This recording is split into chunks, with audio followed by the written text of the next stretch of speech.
itulah terjadi misalnya ya kalian Saja 7 bulan misalnya, camp 7 bulan. Ya. Dan juga pengambilan barang-barang milik kalian. Anak tak. Jadi sekolah dulu gara-gara pahala Saya ingin jujur ya, Mas ya. Waktu dulu berangkat, bukan merasa berangkat resmi atau tidak resmi? Resmi. Ya kalau paspor pasti semua yang berangkat pakai paspor. Tapi kan begini, bekerja di luar negeri, negara tidak bisa menghalangi warga negaranya untuk bekerja di luar negeri.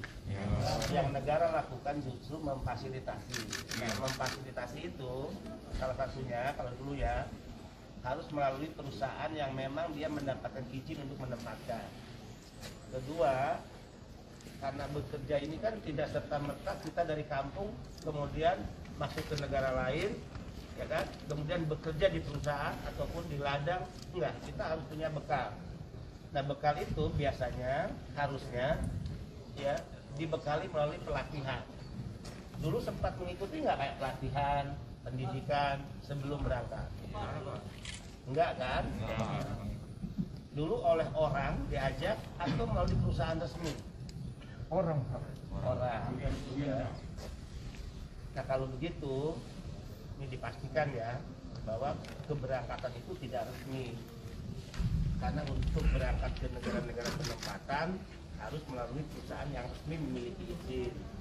Sebelum berangkat, perusahaan itu wajib memberikan pelatihan. Nah itu cukup lama, bisa 2 bulan, 3 bulan. Ya termasuk pelatihan bahasa, pelatihan keterampilan. Jadi kalau kita mau kerja di pabrik, kerja di manufaktur, kerja di perkebunan, kerja di rumah sakit, bidang-bidang yang berbeda, semua harus mengikuti pelatihan. Kenapa kita harus punya modal pelatihan?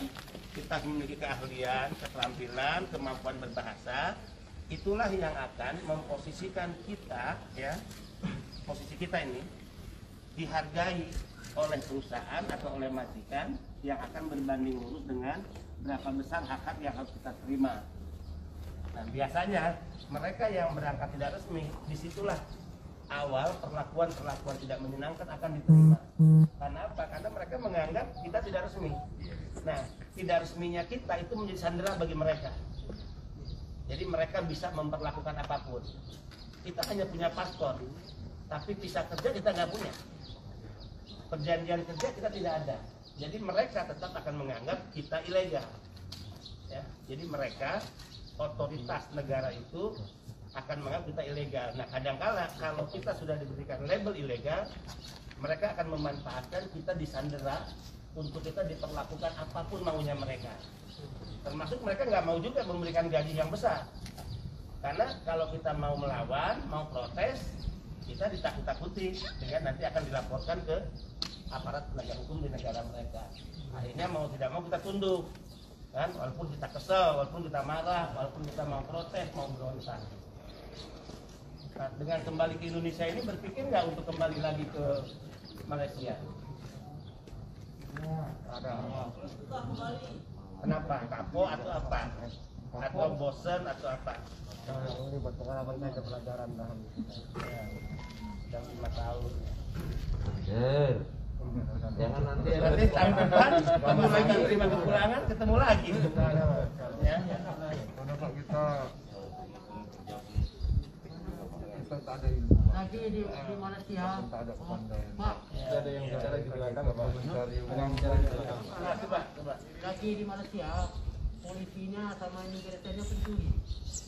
Pencuri.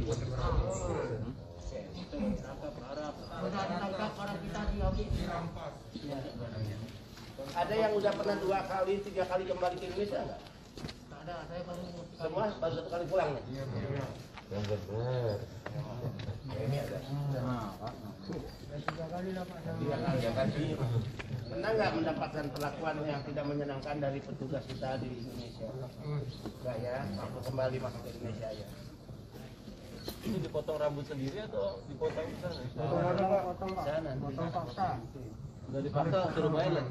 Kita mau besok pulang, kita mau mohon dengan tuan sana kan, tuan tolong tuan. Kita jangan potong rambut. Dia mana ada, mesti boleh potong lah. Dia orang tahu waktu keluar daripada penjara. Pak di tanah imigrasi Pak, salah kita kena berbelasa. Nah, hantamlah sementara. Kalau namanya rotan gimana aja lah Pak. Macam dulu di tenang-tenang Pak. Tapi satu yang paling lucu, kalau kita sakit tangan Pak, kami pada kasih pada Sakit apapun, sama-sama perbanan dulu. Pak, lagi imigrasi Malaysia. Dia pernah bilakan sambil marah-marah lah, bentak-bentak kita kan. Konsulat Indonesia bodoh, dia cakap. Ya, Konsulat Indonesia bodoh, banyak korupsi, dia cakap. Itu saya tahu itu imigrasinya itu. ya. Itu celaka punya Jadi imigrasi. mereka tidak menghina kita, tapi juga negara kita mana-mana. Ya. Orang sana selalu tak menghargai Indonesia. Memang Pak. Betul. 2 jam 3 jam Pak. Sampai sakit. Harus tunduk berdiri, nggak boleh goyang. Berjam-jam Pak. Sampai sakit Pak. Kalau kita ada bicara dengan kawan, Orang sakit Jangan panggil, guling-guling sampai panas. Suruh minum air, guling-guling, muntah apa semua. Kita mau kencing, dihantam dulu. Tak boleh kalau dimasak. Sampai sakit lah. Banyak Pak, yang sana tinggal Pak. Nah, yang di sana masih berapa banyak? Yang Banyak Pak, sampai ada yang tidur di tandas. Sampai ada yang tidur di dalam tandas. Pak, anak kecilnya ada kok sana.